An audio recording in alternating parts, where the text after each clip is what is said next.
ಅಷ್ಟೇ ವರ್ಕ್ಸ್ ತಗೊಳ್ಳೋಣ. ಪ್ರತಿ ಪಂಚಾಯತಿಗೆ ನಿಮಗೆ ಎಲ್ಲಿ ಅಂಗನವಾಡಿ ಅವಶ್ಯಕತೆ ಇದೆ, ಅಂಗನವಾಡಿನ ದುರಸ್ತಿ ಮಾಡುವಂಥದ್ದು, ಅಂಗನವಾಡಿ ಮಕ್ಕಳು ಜಾಸ್ತಿ ಇರೋವಂಥದ್ದನ್ನ ಅಂಗನವಾಡಿಯಿಂದ ಇನ್ನು ಸ್ವಲ್ಪ ರಿನೋವೇಷನ್ಸ್ಗೆ ಪ್ರಾವಿಷನ್ ಮಾಡ್ಕೊಳ್ಳೋಣ. ಅಲ್ಲಿ ಅಡುಗೆ ಮನೆ ಚೆನ್ನಾಗಿದೆ, ಟಾಯ್ಲೆಟ್ಸ್ ಚೆನ್ನಾಗಿದೆ, ನನಗೆ ರಿಪೋರ್ಟ್ಸ್ ಕೊಡಿ. ಎಲ್ಲ ಅಂಗನವಾಡಿಸ್ತು ಒಂದು ವಾರ ಹೋಗಿ ನನಗೆ ರಿಪೋರ್ಟ್ ಕೊಡಿ, ಎಲ್ಲೆಲ್ಲಿದೆ ನಿಮ್ಮ ಹಂತದಲ್ಲಿ ಆಗದೆ ಇರೋದು ಅಟ್ಲೀಸ್ಟ್ ನಾನು ಮುಂದಕ್ಕೆ ತಗೋತೀನಿ. ಅದಾದ್ಮೇಲೆ ಶಾಲಾ ಎಲ್ಲೆಲ್ಲಿ ಕೊಠಡಿಗಳಿದ್ದಾವೆ ಅಲ್ಲಿ ದುರಸ್ತಿ ಇದೆಯಾ, ನಿಮ್ಮ ಹಂತದಲ್ಲಿ ಮಾಡೋಕ್ಕಾಗತ್ತಾ ಆಗಲ್ವಾ, ಅದು ಒಂದು ರಿಪೋರ್ಟ್ ಮಾಡಿ ಅಲ್ಲಿನ ಟೀಚರ್ಸ್ ಜೊತೆ ಹೋಗಿ ಒಂದು ರೈಟಿಂಗಲ್ಲೇ ಕೊಡಬೇಕಾಗತ್ತೆ. ಆದಮೇಲೆ ನಾವು ಕುಡಿಯೋ ನೀರಿಗೆ ಆದ್ಯತೆ ಕೊಡಬೇಕಾಗತ್ತೆ.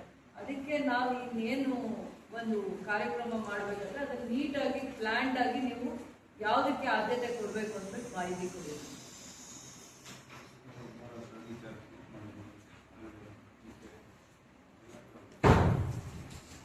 ಕಾಲುವೆ ಏನು ಮಾಡಿರ್ತಾರೆ ಸರ್? ಕಾಲುವೆ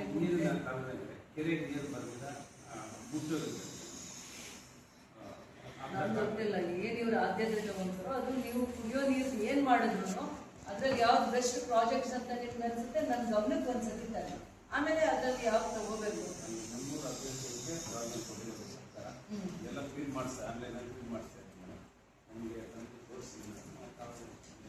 ವರ್ಕ್ಸ್ ಒಂದ್ಸತಿ ನೀವು ಯಾವುದು ಪ್ರಿಯಾರಿಟಿಯಲ್ಲಿ ಯಾವುದು ಅಂತ ನೀವು ತಗೊಂಡಿರ್ತೀರಾ. ಸ್ಕೂಲ್ ಫಸ್ಟ್ ತಗೊಂಡಿದ್ದೀರಾ, ಅಂಗನವಾಡಿ ತಗೊಂಡಿದ್ದೀರಾ, ಇನ್ನೇನಿದೆ ನೀವು ಅಲ್ಲಿ ಅಬ್ಸರ್ವ್ ಮಾಡಿದಾಗ ಯಾವುದು ಪ್ರಿಯಾರಿಟಿ ಕೊಡ್ದ ಕೆಲಸ ಮಾಡಬೇಕು ಅನ್ಸುತ್ತೆ, ಆದ್ಯತೆ ಕೊಡೋಣ ಅನ್ಸುತ್ತೆ, ಅದನ್ನ ಪಟ್ಟಿ ಮಾಡಿ ನನ್ನ ಗಮನಿಸ್ತೇನೆ.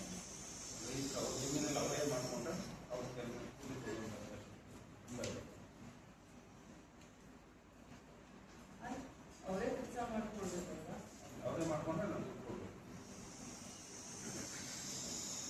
ಸಮುದಾಯ ಭವನ ಬಿಟ್ಟು ಯಾವುದೇ ಪಂಚಾಯತಿಯಲ್ಲಿ ಸಮುದಾಯ ಭವನ ಅಲ್ಲ, ಅಂಗನವಾಡಿಗೆ ನೀವು ಆದ್ಯತೆ ಕೊಡ್ಬೇಕು. ಅಂಗನವಾಡಿ, ಸ್ಕೂಲಲ್ಲಿ ಕ್ಲಾಸ್ ರೂಮ್ಸ್ ಯಾವುದಾದ್ರು, ಅಡುಗೆ ಮನೆ, ಶೌಚಾಲಯ, ಇದನ್ನು ಬಿಟ್ಟು ಮಿಕ್ಕಿದ ಏನಾದರೂ ಮಾಡ್ತೀರಾ ಅಂತಂದರೆ ಅದು ನನ್ನ ಗಮನಕ್ಕೆ ತರಬೇಕಾಗುತ್ತೆ. ಪ್ರತಿ ಪಂಚಾಯತಿಯಲ್ಲಿ ಯಾವುದಕ್ಕೆ ಆದ್ಯತೆ ಕೊಟ್ಟಿದ್ದೀರಾ ಒಂದು ಲಿಸ್ಟು ಮಾಡಿ ನನಗೆ ಬೇಕಾಗುತ್ತೆ.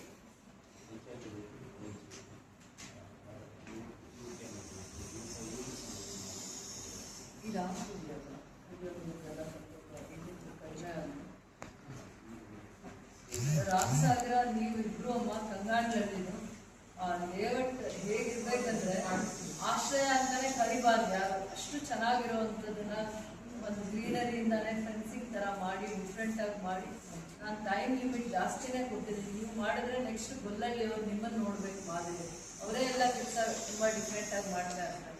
ನೀವು ಇನ್ನೂ ಅವ್ರನ್ನ ಇಂಪ್ರೆಸ್ ಮಾಡ್ಬೇಕು, ಅಷ್ಟು ಚೆನ್ನಾಗಿ ಮಾಡಬೇಕು.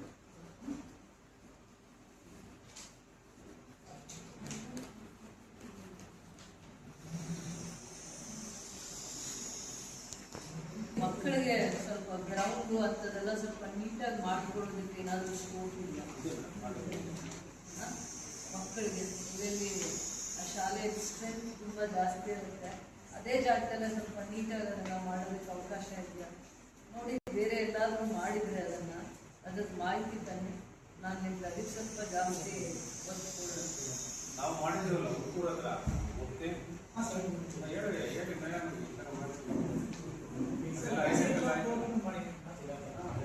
ಚಿಕ್ಕಪುರದಲ್ಲಿ ಈಗಲೇ ಆಮೇಲೆ ಊಟೂರಲ್ಲಿ ಅಲ್ಲಿ ರಿಕ್ವೈರ್ಮೆಂಟ್ ಜಾಸ್ತಿ ಇದೆ. ಅಲ್ಲೆಲ್ಲ ತುಂಬ ಟೀಚರ್ಸ್ಗಳು ಮತ್ತು ಸ್ಟೂಡೆಂಟ್ಸ್ಗಳು ಎಲ್ಲರೂ ಕೊಟ್ಟಿದ್ದಾರೆ. ಅಲ್ಲಿ ಎರಡು ಕಡೆ ಮಾಡಿ ಮೂರಾಜಿನೇಷನ್ ಸ್ಕೂಲಲ್ಲಿ ಕಬಡ್ಡಿ ಟೂರ್ನಮೆಂಟ್ ಮೊನ್ನೆ ಒಂದು ಹೊಸದು 3-4 ಮಂತ್ಸ್ ಯಾವ ಗೌರ್ಮೆಂಟ್ ಮುಖಾಂತರ ಒಂದು ರೂರಲ್ ಹಾಸ್ಪಿಟಲ್ ಹೇಳಿದ್ರು, ಅದು ಕೂಡ ಫೇಲ್ಯೂರ್ ಆಗಿದೆ.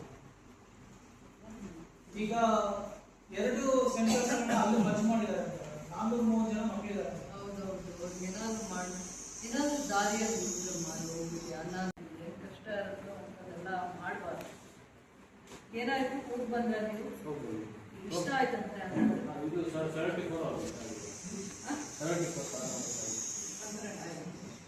ಇನ್ಯಾರಿಗೆ ಮಾಹಿತಿ ಕೊಡ್ತೀರಾ ನೀವು?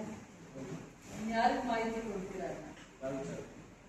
ನಾನು ಸರ್ಕಾರಿ ಇಲಾಖೆ ತಗೊಂಡು ಹೋಗ್ಬೇಕು, ಆ ಜಾಗದಲ್ಲಿ ನಮ್ಮ ಜಾಗ ಕಳ್ಕೋಬಾರ್ದು ಅಂತ ಡೇ ಒನ್ನಿಂದ ಆ ಜಾಗ ರಿಸರ್ವ್ ಮಾಡಿದ್ದೆ.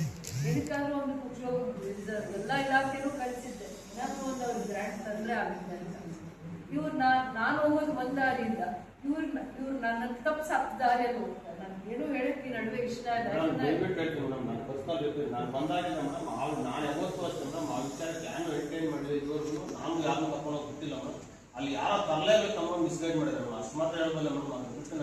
ಮೊನ್ನೆ ಮಾವಿನಕಾಯಿ ಬೆಳೆದ್ರಲ್ಲ, ಮಾರ್ಕೆಟಿಂಗ್ ಇಲ್ಲ, ವ್ಯಾಪಾರ ಆಗಿಲ್ಲ, ಪ್ರೊಸೆಸಿಂಗ್ ಯೂನಿಟ್ ಇಲ್ಲ, ಗೇಟ್ ಎಲ್ಲ ತಗೊಂಡ್ಬಂದು ಬಿಟ್ಟು ಹೊಟ್ಟೋದು.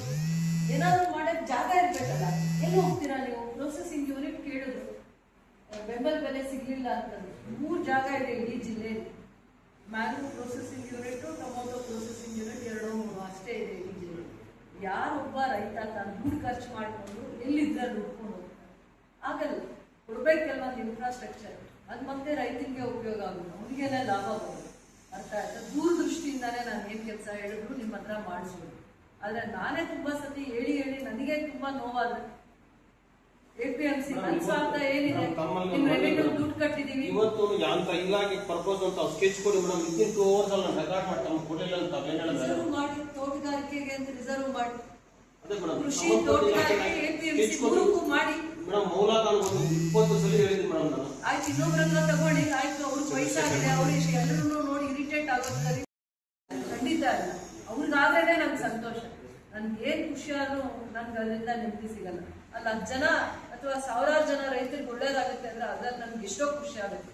ನಾನು ಇಲ್ಲಿ ಇಲ್ಲದೆ ಇರ್ಬೋದು ಒಂದಿನ, ಆ ಜಾಗ ಏನ್ APMC ಏನಿದೆ ಅದು ರೈತರಿಗೆ ಇವತ್ತೆಲ್ಲ ನಾಳೆ ಶಕ್ತಿ ತುಂಬುವಂತ ಕೇಂದ್ರ.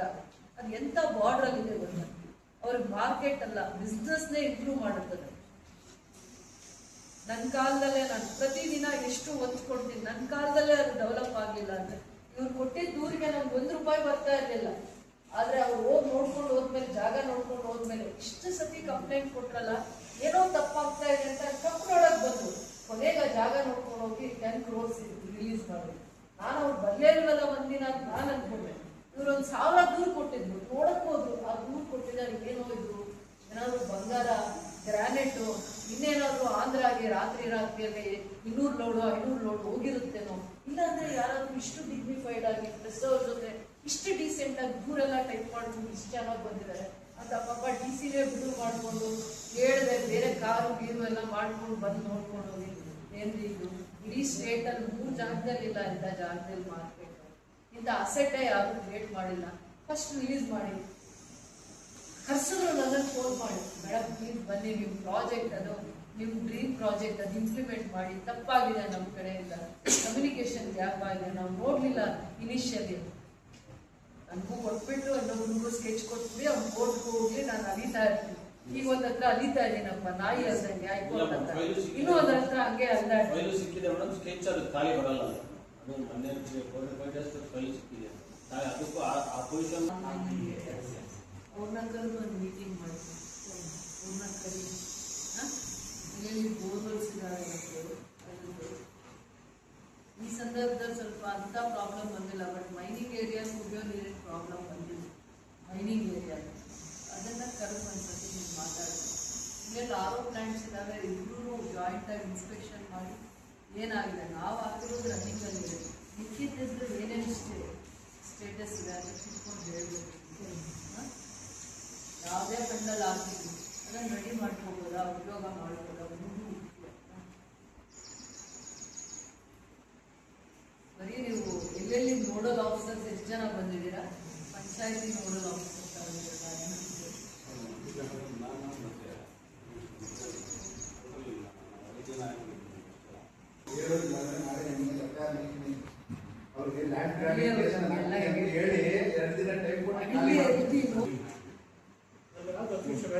ಏನೂ ಆಗಿಲ್ಲ. ಸ್ವಲ್ಪ ತಾಳ್ಮೆಯಿಂದ ಇರಿ, ಒಂದು ನಿಮಿಷ. ಗೇಟ್ಮಂಗ್ಲ ಏನ್ ಲೇಕ್ ಇದೆ ಅದನ್ನ, ಮತ್ತೆ ಇನ್ನು ಯಾವ್ಯಾವ್ದು ನಮ್ಮ ಭಾಗದಲ್ಲಿ ಕೆರೆಗಳಿದಾವೆ ಅದನ್ನ ಯಾವ್ದಾದ್ರು ಒಂದು ರೀತಿ ಕುಡಿಯೋ ನೀರಿಗೆ ಯೋಗ್ಯವಾಗಿರುವಂಥದ್ದನ್ನು ಮಾಡಿ ಮತ್ತೆ ನಮಗೆ ಶಾಶ್ವತವಾಗಿರೋ ಕುಡಿಯೋ ನೀರಿನ ಯೋಜನೆಗಳನ್ನ ಲಿಂಕ್ ಮಾಡುವಂಥ ಪ್ರಯತ್ನ ಮಾಡೋಣ. ಇವತ್ತು ನಾನು ಅದಕ್ಕೆ ಈವರೆಗೂ KC ವ್ಯಾಲಿ ನೀರು ಗೇಟ್ಮಂಗ್ಲ ಲೇಕ್ಗೆ ಮತ್ತೆ ಡೈವರ್ಟ್ ಮಾಡಿರ್ತೇನೆ. ಬೇರೆ ಕಡೆಯಿಂದ ಬೇರೆ ಕಡೆಗಳು ತುಂಬಿ ಮುಂದೆ ಭವಿಷ್ಯದಲ್ಲೂ ಕೂಡ KGF ನಗರಕ್ಕೂ ಕೂಡ ನೀರು ಬೇಕಾಗುತ್ತೆ ಅಂದರೆ ಆ ಒಂದು ಕೆರೆನ ಅದೇ ರೀತಿ ಶುದ್ಧೀಕರಣ ಮಾಡಿ ಇಟ್ಕೋಬೇಕು ಅನ್ನೋಂಥ ಒಂದು ಕನಸನ್ನು ಮಾಡಿದ್ದೀನಿ.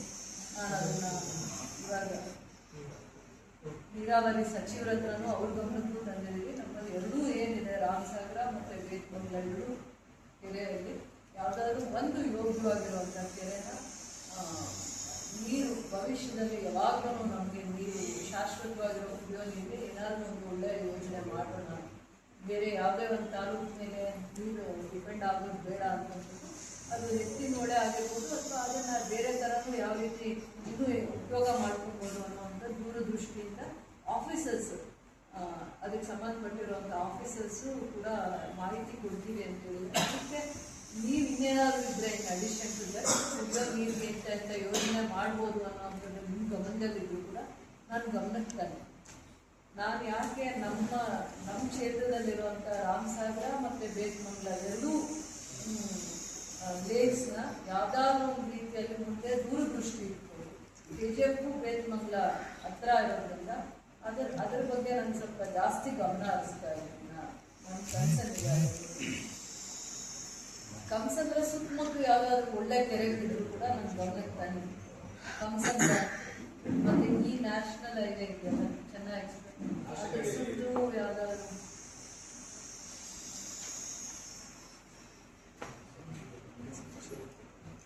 ಉಪಯೋಗ ಆಗುತ್ತೆ ಅನ್ನೋದ್ರಿಂದ ಅದನ್ನ ಆ ಮಾಹಿತಿ ನನ್ನ ಗಮನಕ್ಕೆ ತಗೊಂಡು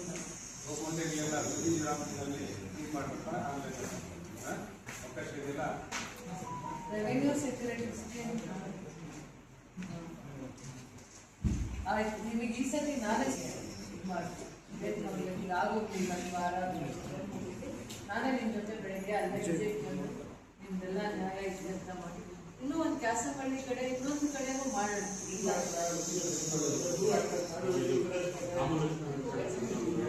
ಆಯ್ತು, ಅದೇ ಒಂದ್ಸತಿ ಬರ್ತೀವಿ, ಅದನ್ನ ಬಗೆಹರಿಸಿ. ಕುಪ್ಪಂ ನ್ಯಾಷನಲ್ ಹೈವೇ ಕನೆಕ್ಟ್ ಆಗ್ತಿದೆ. ಇನ್ನೊಂದು ಕುಪ್ಪಂ ಕಾನ್ಸ್ಟಿಟ್ಯೂನ್ಸಿಲೆ ಏರ್ಪೋರ್ಟ್ ಬರ್ತಾರೆ, ಇಂಡಸ್ಟ್ರಿಯಲ್ ಏರಿಯಾ ಡೆವಲಪ್ ಮಾಡ್ತಾರೆ. ಅವ್ರು ನನಗೆ ಪ್ರಾಮಿಸ್ ಮಾಡೋದು ನಮ್ಮ ಮಾರ್ಕೆಟ್ ಏನು ದೊಡ್ಡದು ಮಾಡೋಣ, ನೀವು ನಿಮ್ಮ ಜಾಗದಲ್ಲಿ ಇನ್ನು ಸ್ವಲ್ಪ ಜಾಸ್ತಿ ಜಾಗ ಹುಡುಕಿ ನೀವು ಮಾರ್ಕೆಟ್ ಮಾಡ್ಬೋದು, ನಮಗೂ ಉಪಯೋಗ ಆಗುತ್ತೆ ನಮ್ಮ ರೈತರಿಗೂ ಅಂತ ಹೇಳಿದ್ರು. ರೋಡ್ನ ಕನೆಕ್ಟಿಂಗ್ ರೋಡ್ಸ್ ಮಾಡೋದು, ಅದರಿಂದ ಆ ಒಂದು ಕನ್ಸರ್ನಿಂದ ಅವರು ಕೃಷ್ಣ ವಾಟರ್ನ ಎಷ್ಟು ಚೆನ್ನಾಗಿ ತಂದಿದ್ದಾರೆ ಅಂದರೆ ಅಲ್ಲಿಂದ ನಾವು ಆ ಥರದ್ದು ಯಾವುದಾದ್ರೂ ಒಂದು ನಮ್ಮ ರೈತರಿಗೆ ತಂದಿದ್ದಾರೆ. ಕೃಷ್ಣ ತಂದಿದ್ದಾರೆ, ಕಾಲುವೆಯಲ್ಲೇ ತಂದಿದ್ದಾರೆ. ನಮ್ಮ APMCಗೆ ನಾವು ಹೋಗಿ ಆ ಬಾರ್ಡ್ರಿಗೆ ಹೋಗುವಂಥ ಸಂದರ್ಭದಲ್ಲಿ ನಾವು ನೋಡ್ತೀವಿ, ಅವರು ಕೆನಾಲ್ ಮಾಡ್ಕೊಂಡು ಹೋಗಿದ್ದಾರೆ. ಅಷ್ಟು ಚೆನ್ನಾಗಿ ಮಾಡ್ಕೊಂಡು ಹೋಗಿದ್ದಾರೆ. ತುಂಬ ರೈತರಿಗೆ ತುಂಬ ಚೆನ್ನಾಗಿ ಭತ್ತ ಹೂವು ಬೆಳೆಯೋದಕ್ಕೆ ನಮಗೇನು ಒಂದು ಅರ್ಧ ಕಿಲೋಮೀಟ್ರು ಇಲ್ಲ, ಅಷ್ಟು ಹತ್ತಿರದವರೆಗೂ ನಿಂತಿದ್ದಾರೆ ಕೃಷ್ಣ ಅವರ. ನೀವೆಲ್ಲ ದೃಷ್ಟಿಕೋನ ಇಟ್ಕೊಂಡೆ ಅಲ್ಲಿ APMC ಮಾಡೋದು. ಇನ್ನೂ ಮುಂದಕ್ಕೆ ಅದನ್ನು ದೊಡ್ಡ ಮಾರ್ಕೆಟ್ ಮಾಡಬೇಕು ಅನ್ನೋ ಯೋಚನೆಗೂ ಅದೇ ಒಂದು ಕಲ್ತ್ಕೊಂಡಿಲ್ಲ.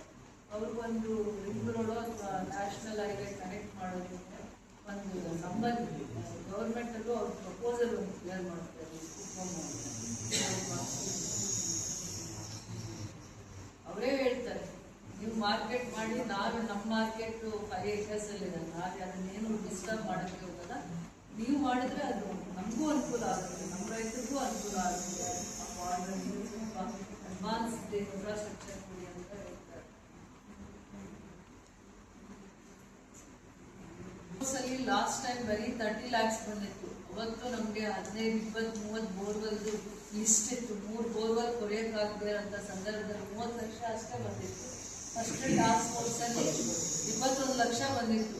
ಅವತ್ತು ನಮಗೆ 20-25 ಬೋರ್ವೆಲ್ ಕೊರಿಸುವಂಥ ಪರಿಸ್ಥಿತಿ ಇತ್ತು. ಅವತ್ತು ಮೀಟಿಂಗ್ ಮಾಡಿದಾಗ ನನಗೆ ಹಿಂಸೆ ಆಗ್ತಾ ಇತ್ತು ನಿಮ್ಗೆ ಹೇಳೋದಕ್ಕೆ. ಇವತ್ತು 1 ಕೋಟಿ ಅನುದಾನ ಬಂದಿದೆ ಸರ್ಕಾರದಲ್ಲಿ. ಹಿಂದೆ ಎಲ್ಲೆಲ್ಲಿ ಆದ್ಯತೆ ಮೇಲೆ ಬೋರ್ವೆಲ್ ಕೊಡ್ತಿದ್ವಿ, ಅದಕ್ಕೆ ಪಂಪು, ಮೋಟ್ರು, ಕೇಬಲ್ ಇವೆಲ್ಲನೂ ಎಲ್ಲೆಲ್ಲಿ ಆಗಿಲ್ಲ ನಿಮ್ಮ ಹಂತದಲ್ಲಿ, ನೀವು ಪಂಚಾಯತಿ ಹಂತದಲ್ಲಿ ಮಾಡ್ಕೊಳಕ್ಕಾಗಿಲ್ಲ, ಅದನ್ನು ಸೇರಿಸ್ಕೊಳ್ಳೋಣ.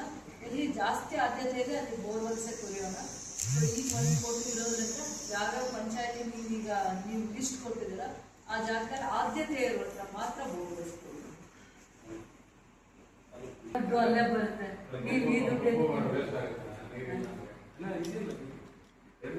ಕಡಿಮೆ ಸಿಕ್ಕಿದೆ. ಆಮೇಲೆ ಪೆನ್ಷನ್ಸ್ ಹಿಂಗೆ ಮಾಡಿ ನೀವು ಪೆನ್ಷನ್ಸ್, ನಾನು ಸದನದಲ್ಲಿ ಪೆನ್ಷನ್ಸ್ ವಿಚಾರವಾಗಿಯೇ ನಾನು ಪ್ರಶ್ನೆನೂ ಮಾಡ್ತಾ ಇದ್ದೀನಿ. ಏನು ಮಾಹಿತಿ ಇದ್ರೆ ಅವ್ರು ಪೆನ್ಷನ್ಸ್ ತಗೊತಾ ಇದ್ದಾರೆ, 60-65 ಇಯರ್ಸ್ ಇರೋರು ಪೆನ್ಷನ್ ತಗೊತಾ ಇದ್ದಾರೆ. ಒಂದು BPL ಎನ್ಕ್ಲೋಸ್ ಮಾಡ್ಬೋದು. ಯಾಕಂದರೆ BPL ಕಾರ್ಡ್ ಕೊಡುವಾಗ ಅವ್ರಿಗೆ 1,20,000 ಮಾಡಿದ್ದಾರೆ. ಬಿಲೋ ಪಾವರ್ಟಿ ಲೈನ್ ಅಂತಲೇ ಗುರ್ತಿಸಿ ಅವ್ರಿಗೆ 1,20,000ಗೆ BPL. ಅಟ್ಲೀಸ್ಟ್ BPL ಕಾರ್ಡ್ನ ಅವ್ರು ಕನ್ಸಿಡರ್ ಮಾಡಿದ್ರೆ ನಾವು ಬೇರೆ ತಲೆನೋವು ಇರಲ್ಲ. ಈಗ ನೀವು ಇನ್ಕಮ್ ಮಾಡಿ ಅಂತೀರ, ಹಳ್ಳಿಯಲ್ಲಿ ಹೋದಾಗ ನರೇಗಾ ಕೆಲಸ ಮಾಡಿದ್ರು ದಿನಕ್ಕೆ 400 ರೂಪಾಯಿ ಅಂದರೆ ಕೂಡ 30 ಡೇಸ್ಗೆ ಅಥವಾ 28 ಡೇಸ್ಗೆ 9,000 to 10,000-11,000 ಬಂದಿರುತ್ತೆ. 1 ವರ್ಷಕ್ಕೆ ಅದನ್ನ ಲೆಕ್ಕ ತಗೊಂಡು 1,10,000 ಬರುತ್ತೆ. ಅದರಿಂದ ನಾವು ಅವ್ರ ಜೊತೆ ಇದನ್ನ ಚರ್ಚೆ ಮಾಡಬೇಕು. ಏನೋ ಒಂದು ಸಡನ್ ಆಗಿ ಗೈಡ್ಲೈನ್ಸ್ ಫಾಲೋ ಮಾಡೋಣ ಅಂತ. ಅದು ಈಗ ಹೊಸದಾಗಿ ಮಾಡಿರೋ ಗೈಡ್ಲೈನ್ಸ್ ಅಲ್ಲ, 2021 ಗೈಡ್ಲೈನ್ಸ್ ತಗೊಂಡಿದ್ದಾರೆ. ಅದಕ್ಕೆ ಇನ್ಕಮ್ ಸರ್ಟಿಫಿಕೇಟ್ ಬಂದ್ಬಿಟ್ಟು ಪೆನ್ಷನ್ ತಗೊಂತಾ ಇದ್ರು ಅಂತ ಒಂದು ದಾಖಲೆ, ಆಧಾರ್ ಕಾರ್ಡ್ ಒಂದು ದಾಖಲೆ, ಆಮೇಲೆ BPLನ ಕನ್ಸಿಡರ್ ಮಾಡೋದಕ್ಕೆ. ಅದಕ್ಕೆ ನೀವು ಅಷ್ಟು ಮಾತ್ರ ಮಾಹಿತಿ ತೆಗೆದು ಕೊಡಿ. ಯಾರ್ಯಾರಿಗೆ ಬಂದ ಇಲ್ಲ ಅಂತ ಯಾರು ಬಂದರೂ ಕೂಡ ಒಂದು ನಂಬರ್ ಹಾಕ್ಕೊಂಡು ನೀವು ಯಾವ ವಿಲೇಜ್ ಇದಕ್ಕೆ ನೀವು ಸೆಕ್ರೆಟರಿ ಆಗಿರ್ತೀರ ಅದನ್ನು ನೀಟಾಗಿ ಮಾಹಿತಿ ಹಾಕ್ಕೊಂಡು ನೀವು ಇದು ಮಾಡಿ. ನಿಮ್ಮ ಅದರಲ್ಲಿ ಇಷ್ಟು ಕೂಡ ಇರುತ್ತೆ, ಎಲ್ಲೆಲ್ಲಿ ಯಾವ ಹಳ್ಳಿಯಲ್ಲಿ ಎಷ್ಟೆಷ್ಟು ಪೆನ್ಷನ್ ಇದಾಗಿದೆ ಅಂತಂದ್ಬಿಟ್ಟು, ಡೌಟ್ಫುಲ್ ಅಂತ ಅಂದ್ಬಿಟ್ಟು ಕನ್ಸಿಡರ್ ಆಗಿದೆ ಅಂತ. ನಗರ ಭಾಗದಲ್ಲಿ ಮಾಡಬೇಕು, ಹಾಗೆ ಮಾಡಿ. ಒಂದ್ಸತಿ ನೀವು ಮಾಹಿತಿ ಕಲೆಕ್ಟ್ ಮಾಡ್ಕೊಂಡು ಇಷ್ಟು ಟೈಮ್ ಬೇಕು, ನಾವು ಆನ್ಲೈನಲ್ಲಿ ಅದೆಲ್ಲ ಅಪ್ಡೇಟ್ ಮಾಡಬೇಕು ಅಂತ ಮಾಹಿತಿ ಕೊಡಿ, ಅದು ಸೆಟ್ರೇಟ್ ಆಗಿದೆ. ನಮಗೆ ರೇಷನ್ ಕಾರ್ಡ್ಸ್ಗಿಂತ ರೇಷನ್ ಕಾರ್ಡ್ 1,000, 1.5 ಅಷ್ಟೇ ಇದೆ, 1,500 ಅಷ್ಟೇ ರೇಷನ್ ಕಾರ್ಡ್ ಇಶ್ಯೂ ಇದೆ. ಪೆನ್ಷನ್ಸ್ ಬಂದಾಗ 14,000 ಇದೆ. ಹಿಂದೆ ಸ್ವಲ್ಪ ಜಾಸ್ತಿ ಹೋಮ್ವರ್ಕ್ ಇರೋದ್ರಿಂದ ನಾನು ಸೆಷನಲ್ಲೂ ಕೂಡ ಅದಕ್ಕೆ ದಾರಿ ಹುಡುಕ್ತೀನಿ. ರೆವಿನ್ಯೂ ಮಿನಿಸ್ಟರ್ನ ಮತ್ತು ರೆವಿನ್ಯೂ ಡಿಪಾರ್ಟ್ಮೆಂಟಲ್ಲಿ ಇನ್ನೂ ಯಾರ್ಯಾರು ಪೆನ್ಷನ್ಸ್ದು ನೋಡ್ತಾ ಇರ್ತಾರೆ ಅಲ್ಲೂ ಏನಾದರೂ ಹೋಗಿ ಒಂದು ಪ್ರಯತ್ನ ಮಾಡ್ತೀನಿ. ಮತ್ತು ಸದನದ ನಂತರ ಇನ್ನೂ ಬೇರೆ MLAsಗೆ ಈ ವಿಚಾರವಾಗಿ ಚರ್ಚೆ ಮಾಡಿ ಅಂತ ತಗೋತೀನಿ. ಆ ಸಬ್ಜೆಕ್ಟ್ ದಾರಿ ಹೋಗ್ತೀನಿ. ಆದರೆ ದಾಖಲೆ ಕಲೆಕ್ಟ್ ಮಾಡ್ಕೊಳ್ಳೋದಕ್ಕೆ ಇಲ್ಲೊಂದು ಟೀಮು ಅಲ್ಲೊಂದು ಟೀಮ್ ಹೋಮ್ವರ್ಕ್ ಮಾಡಿ ಆನ್ಲೈನಲ್ಲಿ ಆಮೇಲೆ ಎಲ್ಲಿದ್ರೂ ನೀವು ಅಪ್ಡೇಟ್ ಮಾಡ್ಕೊಬೋದು. ಯಾಕಂದರೆ ತಗೊತಾ ಇದ್ದವ್ರೆ ಈಗೆಲ್ಲ ಡೌಟ್ಫುಲ್ ಕೇಸಸಲ್ಲಿ ವಾಪಸ್ ಬಂದ್ಬಿಟ್ರು. ನೀವು ಅದನ್ನು ದಾರಿ ಹುಡುಕಿ ಅಂದ್ಬಿಟ್ಟು ವಾರ್ಡ್ ವೈಸ್ ಮಾಡಿದ್ದೀರಾ ಅಲ್ವಾ? ಸಪ್ರೇಟ್ ಆಗಿದೆ. ಆಲ್ಮೋಸ್ಟ್ ಒಂದು 17-18 ವಾರ್ಡ್ಸ್ ಬಿಟ್ಟರೆ 35 ವಾರ್ಡ್ಸ್ ಅನ್ನು ನಿಮ್ಗೆ ತಲೆನೋವಿಲ್ಲ. ಮೈನಿಂಗ್ ಏರಿಯಲ್ಲಿ ಜಾಸ್ತಿ ಎಷ್ಟಿದೆ ನೋಡ್ಕೊಳ್ಳಿ. ಒಂದಿಷ್ಟು ನನಗೆ ಆಫೀಸ್ ಇತ್ತು, ಸ್ವಲ್ಪ ಪ್ಲ್ಯಾಂಡ್ ಆಗಿ ನೀವು ಒಂದು 3 ದಿನ ನೀವು ಇಷ್ಟು ಜನ ರೆವಿನ್ಯೂ ಸೆಕ್ರೆಟರೀಸ್ ಇದ್ದೀರಾ, 5 ವಾರ್ಡ್ ಹೋಗಿ, ಮತ್ತು ನೆಕ್ಸ್ಟ್ಗೆ ಇನ್ನೊಂದು 5 ವಾರ್ಡ್ ಹೋಗಿ, 2 ದಿನ ಅದೇ ಹೋಮ್ವರ್ಕ್ ಆ ಥರ ಪ್ಲ್ಯಾನ್ ಮಾಡ್ಕೊಳ್ಳಿ. ಅರ್ಧ ತಲೆನೋವು ಕಡಿಮೆ ಆಗುತ್ತೆ. ಆನ್ಲೈನಲ್ಲಿ ಫೀಡ್ ಮಾಡುವಾಗ ಅದಕ್ಕೆ ಬೇರೆ ಸಪೋರ್ಟ್ ಆಗಿ ಏನಾದರೂ ಬೇರೆ ದಾರಿ ಯೂಸ್ ಮಾಡ್ಕೊಳ್ಳಿ. 60-70% ಸೆಪ್ರೇಟ್ ಮಾಡ್ಕೊಡೋಕ್ಕಾದ್ರೆ ಮಾಡಿಬಿಡೋಣ ಅಂತ ನನ್ನ ಪ್ರಯತ್ನ. ಬೇಡ, ಅದು ಆಗೋಗ್ಲಿ ಒಂದ್ಸತಿ ಸದನದಲ್ಲಿ ನೀಟಾಗಿ ಚರ್ಚೆ ಆಗಿ ಅದಕ್ಕೊಂದು ದಾರಿ ಪರಿಹಾರ ಹುಡುಕಿ ಆಮೇಲೆ ನಿಮಗೂ ಅದನ್ನೇ ಹೇಳ್ತೀನಿ ಕನ್ಕ್ಲೂಡ್ ಮಾಡೋದಕ್ಕೆ. 3-4 ಆದಾಯ ನೋಡಿದಾಗೂ ಕೂಡ ಅವ್ರಿಗೇನೋ ಒಂದು ಅಕೌಂಟಿಗೆ ದುಡ್ಡು ಬರೋದು ನೋಡಿದ್ರೆ ಅಲ್ಲ ಆದಾಯ ಇರೋದು ನೋಡಿದ್ರೆ ನೀವು ಯಾರಿಗೂ 30,000 ಕೊಡೋಕ್ಕಾಗೋದೇ ಇಲ್ಲ. 32,000 ಅದನ್ನು ವೈಲೇಟ್ ಮಾಡ್ದಂಗೆ ಆಗುತ್ತೆ. ಎಲ್ಲನೂ ಕಿರಿಕಿರಿನೇ. ಹಿಂದೆ 50 ಕೊಟ್ಟಿರಲಿ, 70 ಕೊಟ್ಟಿರಲಿ, ಇವಾಗ 30 ಕೊಟ್ಟಿರಲಿ, ಇದೆಲ್ಲನೂ ನಿಮ್ಗೆ ಹಿಂಸೆನೇ ಆಗುತ್ತೆ. ಅದಕ್ಕೊಂದು ಪರಿಹಾರ ಹುಡ್ಕೊಳ್ಳೋಣ ಶಾಶ್ವತವಾಗಿ. ನೀವು ಬಂದ್ಮೇಲೆ ಸ್ವಲ್ಪ ಆಕ್ಟಿವ್ ಆಗಿ ನಮ್ಮಲ್ಲಿ ಕಳೆದ ವರ್ಷಕ್ಕೆ ಅದೇ ಮುಂಚೆ ವರ್ಷಕ್ಕೆ ಕಂಪೇರ್ ಮಾಡಿದ್ರೆ ವಾಟರ್ ಇಶ್ಯೂಸ್ನ ತುಂಬ ನೀಟಾಗಿ ಹ್ಯಾಂಡಲ್ ಮಾಡೋದು. ಕಂಪ್ಯಾರಿಬಲಿ ನೀನು ಅಲ್ವೇನಮ್ಮ, ನೀನು ಸ್ವಲ್ಪ ಇನ್ಎಕ್ಸ್ಪೀರಿಯನ್ಸ್ ಇದ್ದಿದ್ದರಿಂದ ನೀನು ಹ್ಯಾಂಡಲ್ ಮಾಡೋದಿಲ್ಲ.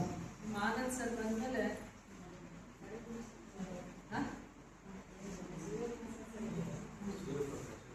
ಅಂದ್ಬಿಟ್ಟು ನೀವು ಇರಿಟೇಟ್ ಹಾಕೊಂಡು ನಮ್ಮನ್ನೇ ಇನ್ನೂ ಗೊಂದಲ ಮಾಡಿದ್ವಿ. ಯಾರು ಬಂದರೂ ತಾಳ್ಮೆಯಿಂದ ಹೇಳಿ. ಎಲ್ಲರಿಗೂ ಇಡೀ ಸ್ಟೇಟಲ್ಲಿ ಪೆನ್ಷನ್ನ ಈ ಥರ ಆಗಿದೆ, ಡೌಟ್ಫುಲ್ ಕೇಸಸ್ಸಲ್ಲಿ ಇದ್ದಾರೆ. 1-2 ಮಂತ್ಸಲ್ಲಿ ಅವರೇ ಅದನ್ನು ಸೆಟ್ರೇಟ್ ಮಾಡ್ತಾರೆ. ಇದಕ್ಕೆ ಸಂಬಂಧಪಟ್ಟಿರುವಂಥ ದಾಖಲೆಗಳನ್ನ ಕೊಡಿ, ನಾವೇ ಬರ್ತೀವಿ ವಾರ್ಡ್ಗೆ. ಆ ಥರ ಸ್ವಲ್ಪ ಗೌರವವಾಗಿ ಮಾತಾಡಿಸಿ. ಕಷ್ಟದಲ್ಲಿರೋರನ್ನ ತುಂಬ ಗೌರವವಾಗಿ ಮಾತಾಡೋದನ್ನು ಕಲಿತ್ರೆ ಅವರೇ ನಿಮಗೆ ರೆಸ್ಪೆಕ್ಟ್ ಕೊಡ್ತಾರೆ.